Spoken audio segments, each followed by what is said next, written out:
Hello friends, welcome to A to J kitchens. இன்னைக்கு நம்ம பார்க்க போகிறது மீன் குழம்பு. மீன் குழம்பு நல்லா வீட்டிலேயே இருக்க மசாலா வச்சு எப்படி ரிச்சாக செய்கிறதுன்னு பார்க்கலாம். தேவையான பொருள் ஃபஸ்ட்டு சொல்லிடுறேன்.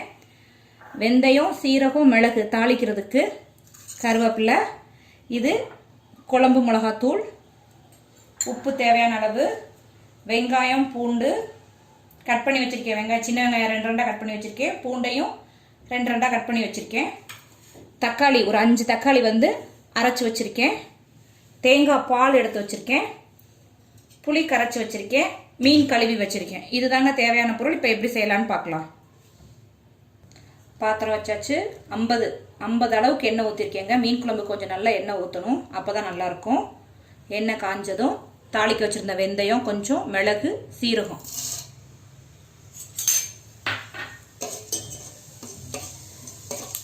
தாளிச்சுட்டு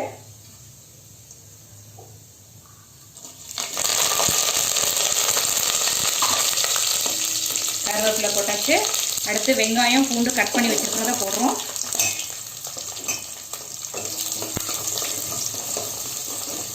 இது நல்லா வதங்கணும்.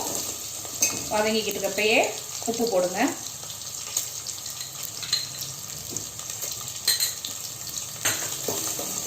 எல்லாமே எண்ணெயிலே நல்லா வதக்கி விட்டோம்னா இன்னும் ரொம்ப நல்லா வருங்க மீன் குழம்பு. எண்ணெயிலே நல்லா வேகணும். வெங்காயம், பூண்டு நல்லா வெந்ததுக்கப்புறம் தக்காளி ஊற்றணும். வெங்காயம், பூண்டு நல்லா வதங்கிடுச்சு. இப்போ தக்காளி நம்ம அரைச்சி வச்சுருக்க தக்காளி 5 தக்காளி வச்சுருக்கேன்.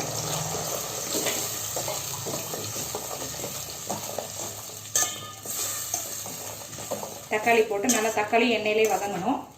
வதங்கிக்கிட்டு இருக்கப்ப நம்ம குழம்பு மிளகாத்தூள் இருக்கு பாருங்க, அது போடணும். குழம்புக்கு தேவையான அளவு.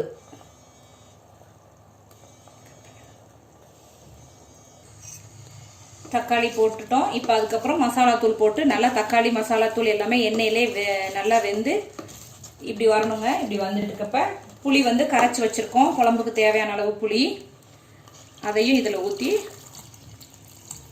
நல்லா கொதிக்க விடணும். நல்லா கொதிச்சு வந்ததுக்கப்புறம் மீன் போட்டுட்டு கடைசியாக தேங்காய் பால் ஊற்றினா அருமையான மீன் குழம்பு ரெடி.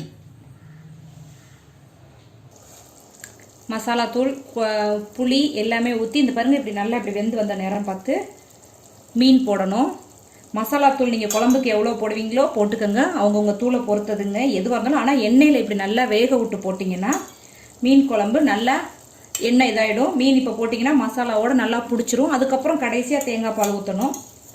இப்போ உப்பு, புளி, மிளகாத்தூள் எல்லாமே போட்டுட்டோம் இந்த குழம்புல. இந்த ஸ்டைலில் நீங்கள் மீன் குழம்பு வச்சு பாருங்கள், நல்லாயிருக்கும். மீன் ஈஸியாக உடனே நல்லா இது பிடிச்சிடும், மசாலா பிடிச்சிடும். அதனால தான் இப்படி எண்ணெயில் வதக்கி விட்டு இப்படி வைக்கிறது. மீன் போட்டுட்டோம். இப்போ மீன் நல்லா ஒரு கொதி வந்துட்டு இப்போ எடுத்து வச்சுருக்க தேங்காய் பால் ஊற்றிக்கலாம். எவ்வளோ தேவையோ உங்களுக்கு குழம்பு திக்கு அதுக்கு தகுந்த மாதிரி தேங்காய் பால் விட்டுக்கோங்க. மீன் போட்டதுக்கப்புறம் கரண்டியை கொஞ்சம் நிதானமாக தான் விடணும். தேங்காய் பால் ஊற்றி ஒரு கொதி வந்தோன்னே ஆஃப் பண்ணி மூடி வச்சுட்டு 1 hour கழித்து எடுத்து சாப்பிட்டிங்கன்னா மீன் குழம்பு அருமையாக இருக்கும்.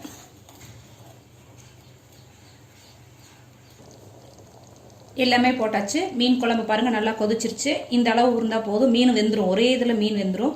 மசாலாவும் நல்லா வெந்துருச்சு. எல்லாம் வெந்து டேஸ்டான மீன் குழம்பு ரெடி. சுட சுட சாப்பாடோட சாப்பிட்டா அப்படி இருக்கும். நீங்களும் ட்ரை பண்ணி பாருங்கள். சப்ஸ்கிரைப் பண்ணுங்கள், சமைச்சு பார்த்துட்டு லைக் பண்ணுங்கள், ஷேர் பண்ணுங்கள், கமெண்ட் பண்ணுங்கள். தேங்க்ஸ் ஃபார் வாட்சிங் திஸ் வீடியோ.